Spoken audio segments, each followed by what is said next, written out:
कहते हैं जब मोहम्मद रफ़ी साहब गाते थे, स्क्रीन पर सिर्फ कलाकार नहीं बल्कि उनकी आवाज ही सबकी धड़कन बन जाती थी। 1965 की फिल्म गुमनाम का गीत हम काले हैं तो क्या हुआ दिलवाले हैं इसका बेमिसाल उदाहरण है। हम काले हैं तो क्या हुआ दिलवाले हैं। ये सिर्फ एक गाना नहीं था, ये वो जादू था जिसने महमूद साहब को सुपरस्टार बना दिया और फिल्म के हीरो मनोज कुमार की रातों की नींद उड़ा दी। मेरे महबूब तुझे मेरी मुहब्बत की कसम। कहते हैं जब रफ़ी साहब गाते थे तो पर्दे पर चाहे राज कपूर हों, दिलीप कुमार हों, ये कोई भी स्टार, दर्शकों की नजरें सिर्फ आवाज पर टिक जाती थी। हाँ तुम मुझे यूं भुला न पाओगे। और इस गाने में तो जैसे उनकी आवाज ने जादू कर दिया था। शरारत, मस्ती और दिल छू लेने वाली गर्माहट सब एक साथ।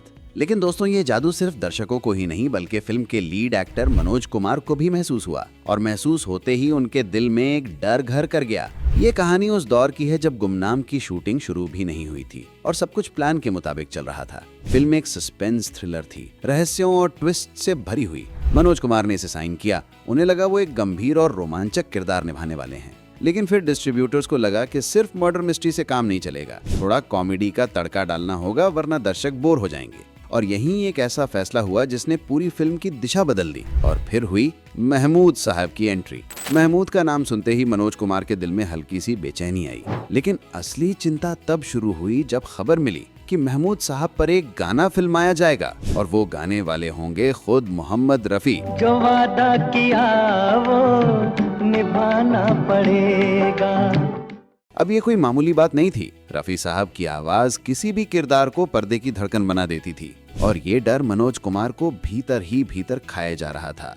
वहीं गीतकार शैलेंद्र, जिन्होंने अपने सांवले रंग को लेकर खुद जिंदगी भर ताने सुने थे, इन अनुभवों को शब्दों में पिरो रहे थे। हम काले हैं तो क्या हुआ दिल वाले हैं। हम काले हैं तो क्या हुआ दिलवाले हैं।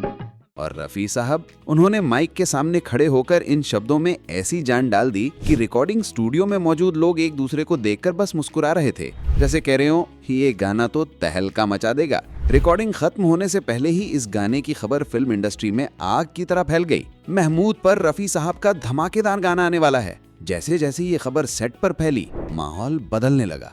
कैमरास, लाइट्स, मेकअप सब पहले जैसा था, लेकिन हवा में एक अजीब सा तनाव था। गाने की खबर सुनकर मनोज कुमार का पारा तुरंत चढ़ गया और उनके साथ महमूद साहब के बीच खामोशी और भी गहरी हो गई। आखिरकार मनोज कुमार सीधे निर्माता एनएनसीपी के पास पहुंचे और कहा, ये फिल्म एक सस्पेंस थ्रिलर है। अगर कॉमेडियन को ज्यादा महत्व मिला तो फिल्म में उनके किरदार का असर खत्म हो जाएगा। उनकी आवाज में झुंझलाहट थी, लेकिन सिप्पी साहब का फैसला अटल था। न गाना कटेगा न महमूद का रोल। फिर वो दिन आया जब फिल्म रिलीज हुई। सिनेमा हॉल में जब महमूद साहब पर फिल्माया गाना चला तो हॉल हंसी और तालियों से गूंज उठा। हेलेन का डांस, महमूद की कॉमिक टाइमिंग, बार बार देखो, हजार बार देखो, और रफ़ी साहब की रूहानी आवाज।